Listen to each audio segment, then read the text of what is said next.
My wife, Georgia, had quite a lot of difficulties during pregnancy. Normally she's quite happy, jolly person. There were days where she couldn't do anything, just sleep, have headaches, sleep, have headaches.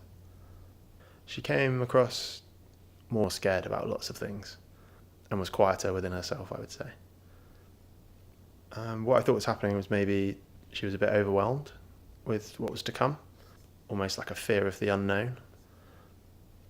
So we were kind of cancelling our plans for dinner with friends, left, right and centre, or days out, and people say, "Oh, how's Georgia doing?" And it's like, not great.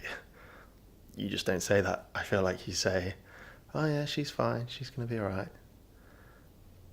We went for a meeting. It's the perinatal team at Southmead, and they met with her and they asked a load of questions about her past, and I was sat there thinking, how is this at all relevant? We've got like a really big problem right here, and you're talking about where she went to school and what was her relationship like with her gran, and all of a sudden I could like kind of piece it all together, and you could just always feel like some of the tension come out of Georgia that day. And like when we went home, she was almost felt like a lot of weight had been lifted off of her. I came away with that thinking we're going to be fine because they know exactly what's wrong, they know how to help. So I felt like they could do the professional bit and I could do the at-home part, which I felt quite comfortable with. One thing that helped us was medication. We felt quite nervous about it at first. It certainly helped Georgia feel calmer and more settled in herself. Sometimes it is just a chemical thing. It's no one's fault. It's not something she could have done differently. She wasn't to blame.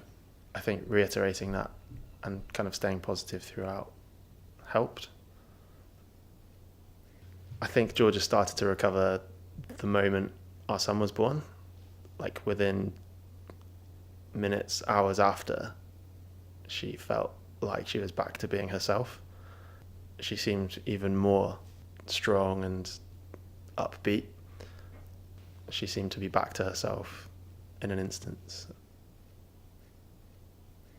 We do check in. There's been a few days since where she's had a cry out of nowhere, and it's kind of sent alarm bells to me, and we just have the discussion there and then about how she's feeling and what's triggering her emotion. And more often than not, it's just love for the little boy. But even if you feel like you're a really strong person, that doesn't necessarily mean you won't be hit by mental health. Asking for that help early on is really key.